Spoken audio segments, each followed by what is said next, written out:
The very name Paris evokes all kinds of images in the mind. Romance, fashion, architecture and culture. But there is much more to this diverse city.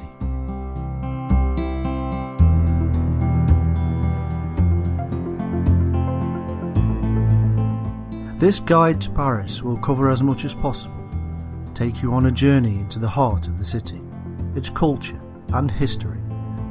We'll give a little advice on travelling and what to look out for, and we'll show you some of the amazing sights that are simply must-sees.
To begin, we have to look at the issue of travel.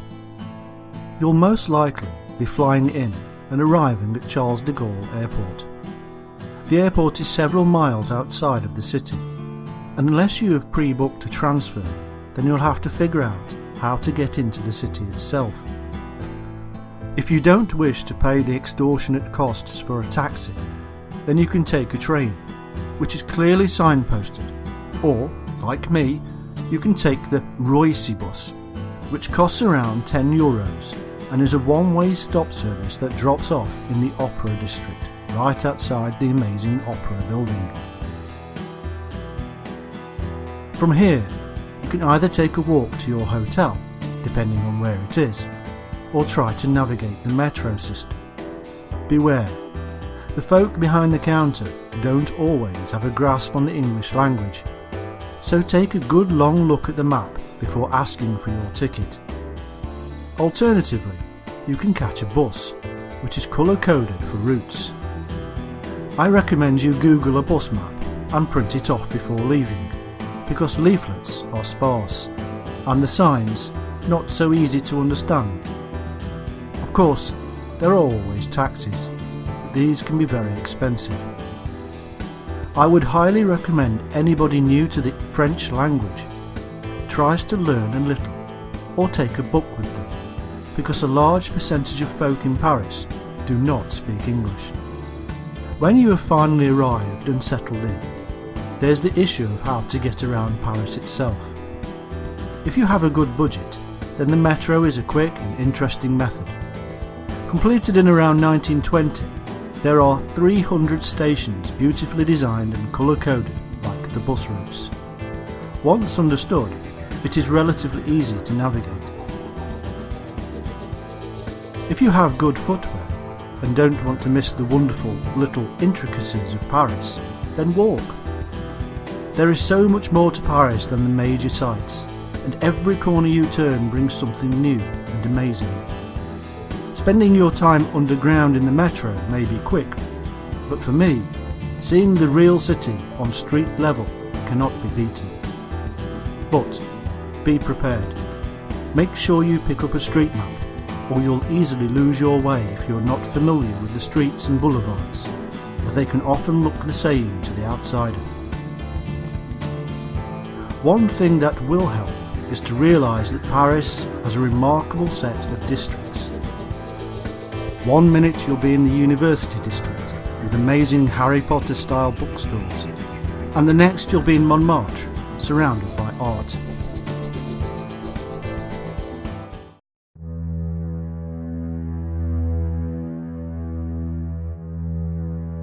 Once you've decided how to get around, you'll need to decide on where you want to go first. There are several must-sees in Paris if you haven't been before, and we'll begin with these.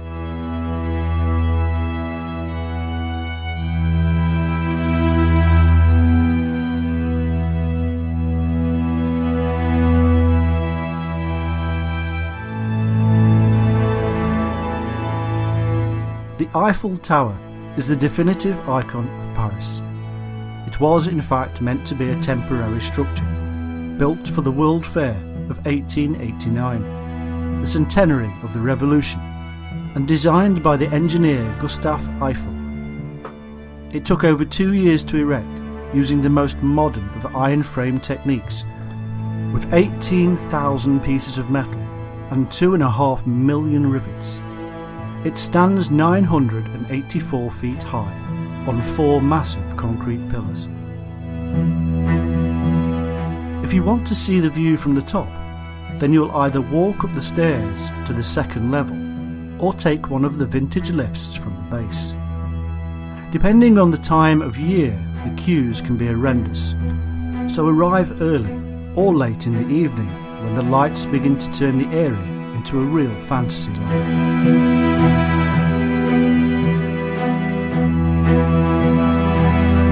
Around the tower itself are gardens with kiosks selling wonderful ice creams and drinks, even if the prices are slightly inflated. In summer, it's a real joy just to sit and relax, watch the tourists go by, and lay back to see how the clouds seem to join at the pinnacle of the tower itself. In a busy city, this is a real place of calm.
The next location on the list has to be the world's largest museum, the Louvre. If you wish to see most of this amazing labyrinth, then please set aside a whole day in your break. It is a city in itself. A vast, multi-levelled maze full to brim of the world's treasures, from ancient Egypt to the finest art you will see anywhere. There are over 35,000 works of art on display, so my advice would be to check out what you want to see before you go, or alternatively, wander around in awe at the sheer volume.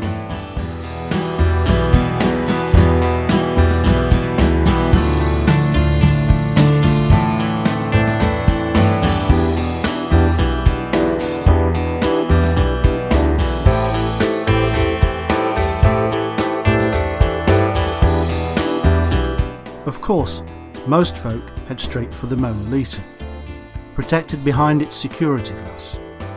It's not actually signposted very well, so ask one of the guides to avoid walking for miles.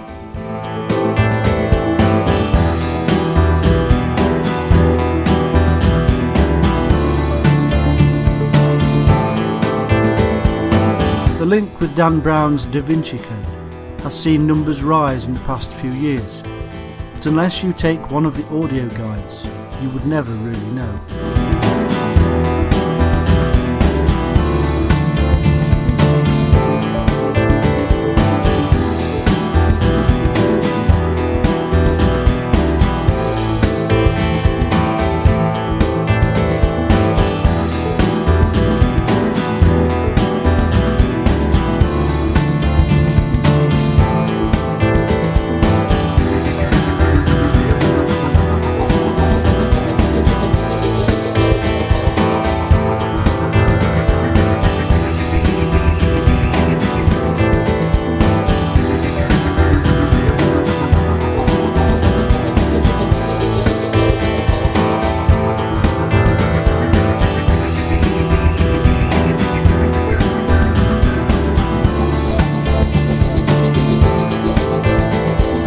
I recommend you get tickets in advance or from one of the machines because the queues can be horrendous. These are available from the Carousel, a surprisingly relaxed shopping experience beneath the Louvre itself. The museum opens quite late, apart from Tuesdays when it is closed completely, so be aware.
next iconic location has to be Notre Dame, situated on an island on the Seine.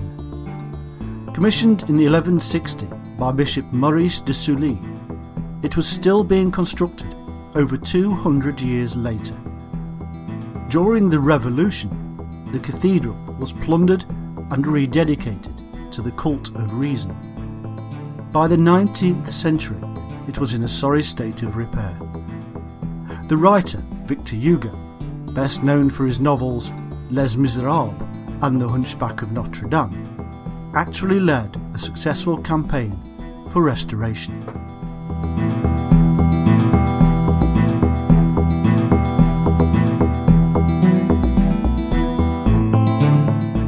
Today, the building attracts thousands of visitors daily, and the queues to enter can be absolutely massive. So arrive early or late to avoid them. Around the grounds are nice gardens to relax in, and I recommend buying a drink and taking some time out to absorb the whole experience. A great place for photographs are the bridges nearby.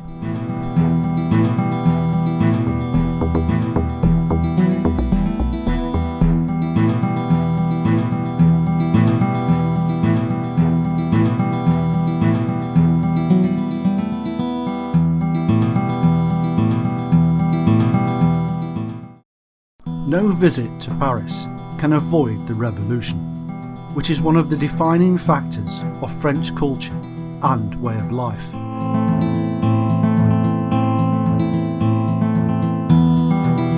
And no place so symbolises both the terror of this period, but also the ensuing enlightenment that followed, as the Place de la Concorde. This is the city's largest square, with grand perspectives from the Arc de Triomphe to the Louvre.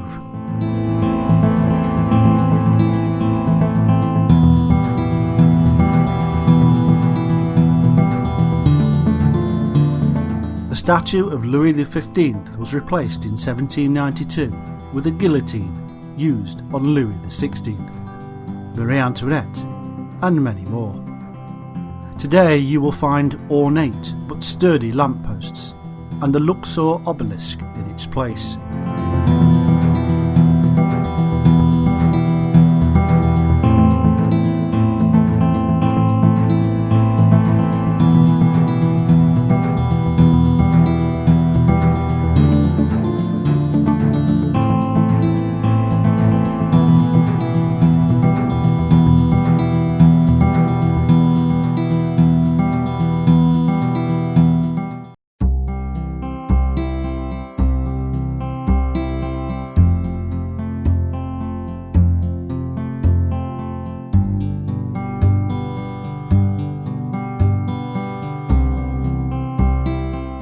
In 1877, an enormous mock Romano-Byzantine structure began, commissioned following France's defeat by Prussia in 1870. It was paid for by public subscription and completed in 1914.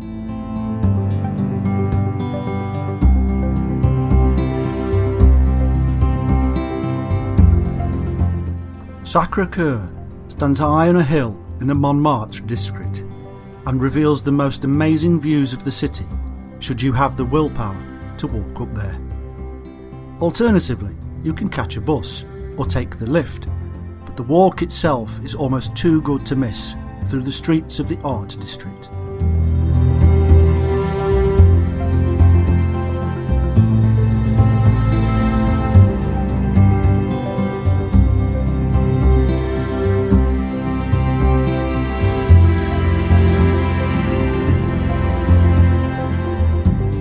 I recommend when you have been inside, sat a while and enjoyed the views, that you walk down the stairs and turn right. Follow the winding streets and you will enter the true heart of cultural Montmartre. You'll see where great artists sat and whiled away the time and be absorbed into a time now gone. A true experience that can come to life, especially at night, when the little cafes light up, musicians play, and general friendly French banter can be heard.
may be now time to turn to something a little more modern.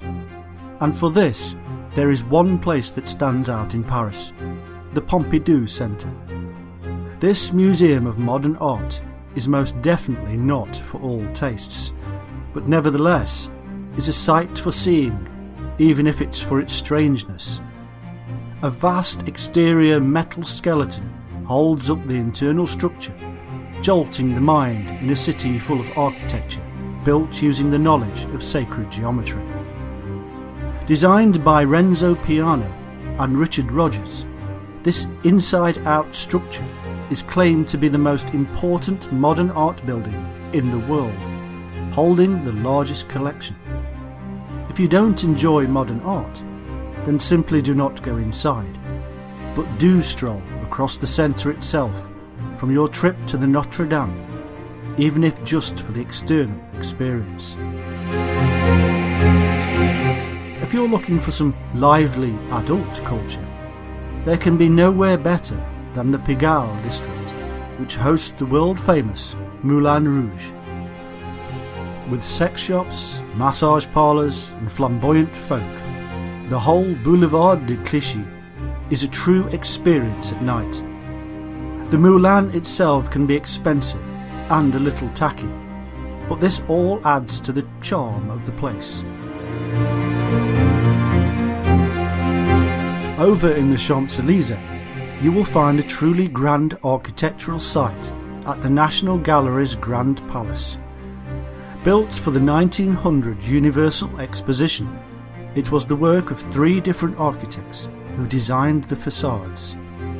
During the Second World War, the Nazis used it to accommodate their tanks.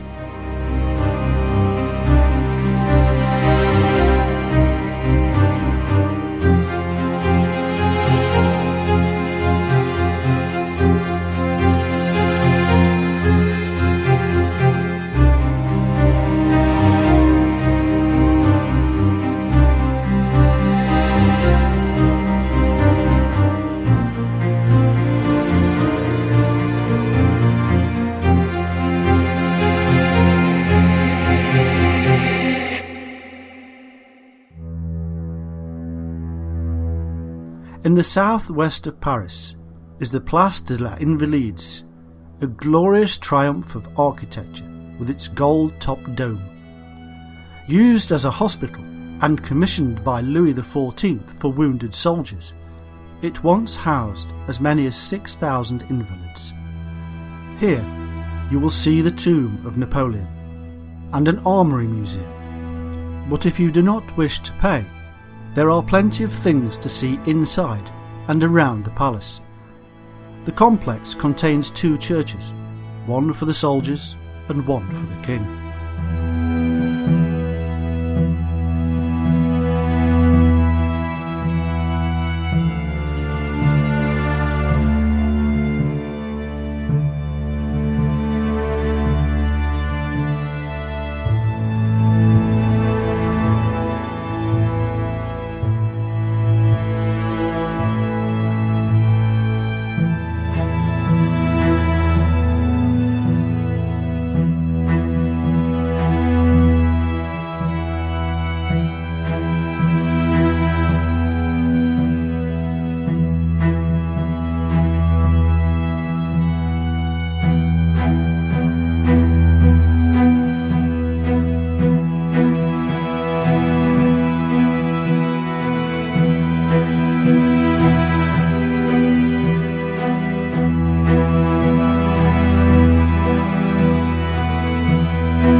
For a relaxing and free break from your walk, I highly recommend the Luxembourg Garden at the Palace of Luxembourg in the Saint-Germain-des-Prés district.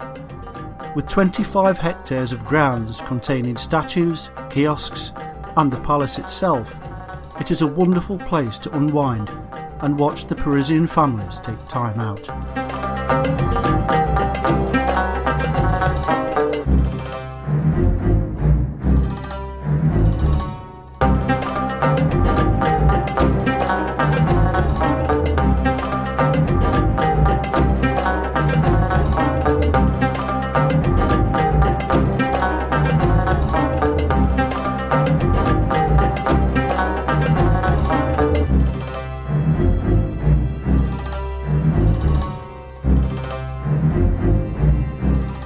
Another amazing place to unwind that is completely free is the cemetery of Père-Lachaise in the eastern part of Paris. It's quite a walk out of the centre, so I would recommend taking the metro, but it is well worth the visit, just for its macabre nature.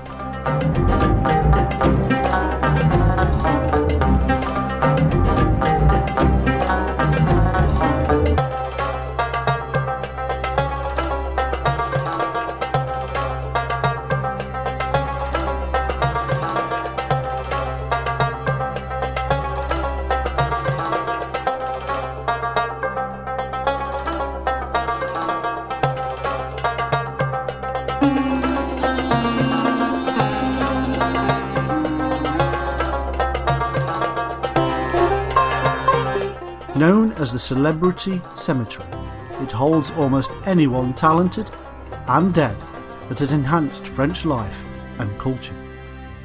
From Bizet to Rossini, anybody who was anybody will be found here.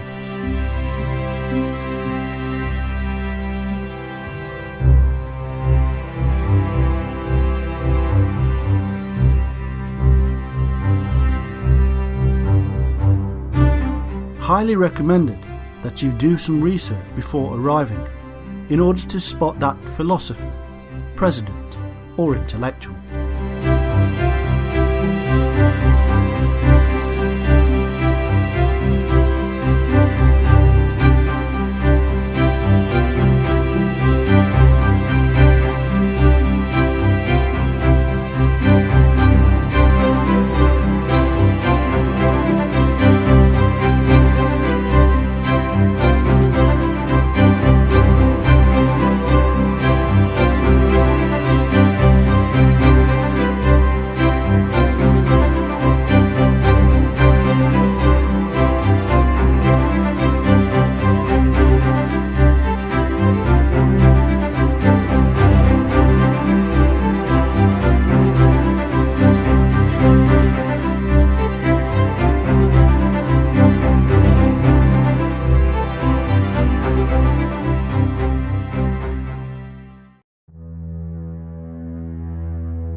While on the subject of the great and dead, the Pantheon simply cannot be left out.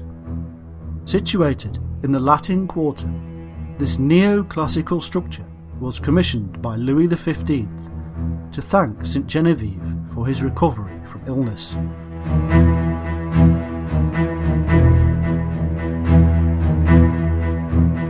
By 1790, the world had changed, and the Pantheon was rededicated as the Temple of Reason and the resting place of the nation's great.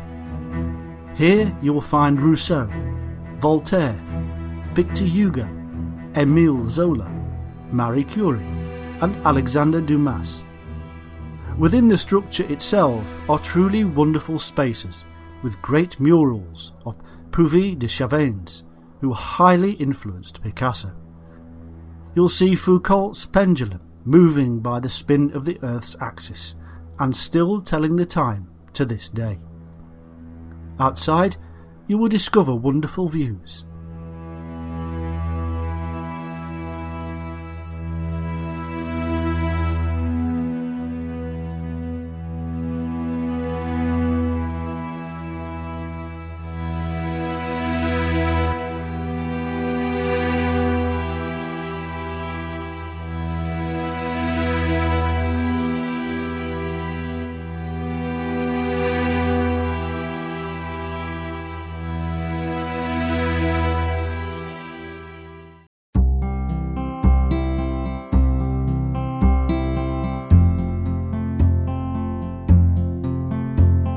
Time to relax again?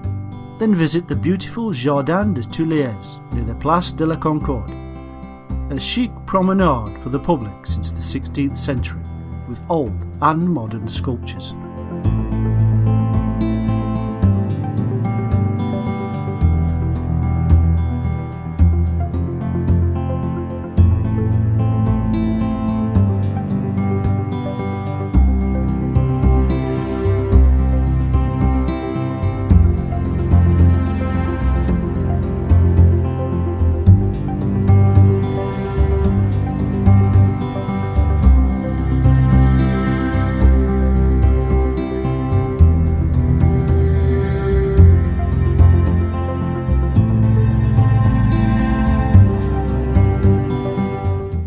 If you fancy a little shopping, then you might wish to visit the Forum des Halles. It's biggest shopping centre in Paris and houses many well-known brands on 3 levels. However, I would recommend you simply keep your eyes open whilst walking around Paris for more Parisian merchandise, or for a more pleasant environment, the Carousel beneath the Louvre.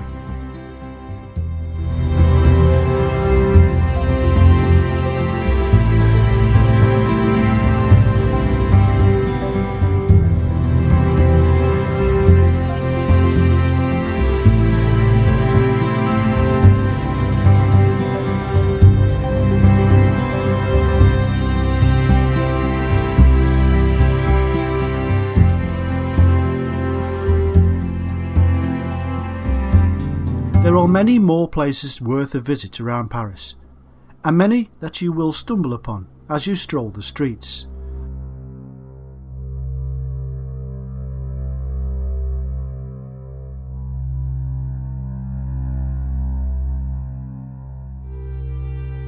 A walk down the boulevards or up the side streets that shoot off in different directions will always bring you some gem or other.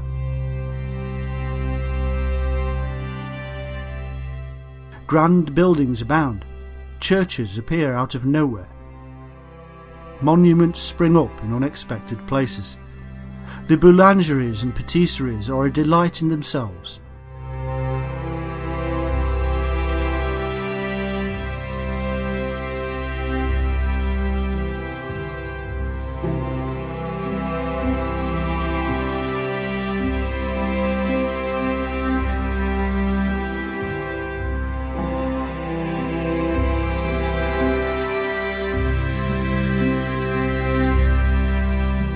Walk along the Seine and take in the artist stalls with their cheap plastic Eiffel Towers.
Try to get out and about at different times of day. Go up to the Sacré-Cœur in the evening to see the sun setting across Paris, and walk through the streets of Montmartre in the evening to see French culture come alive.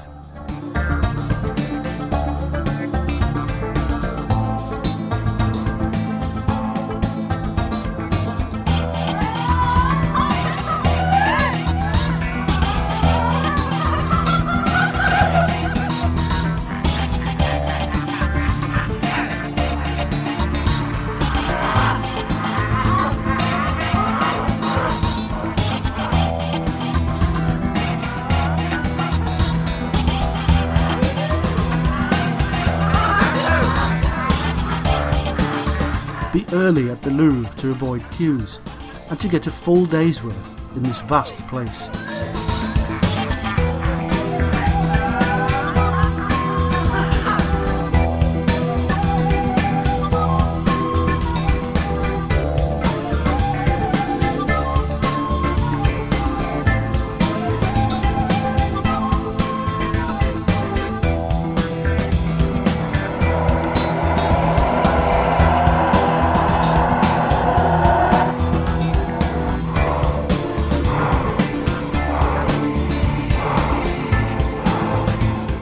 If you fancy some theatre, then be aware it will be in French, but still enjoyable all the same in its quirky way.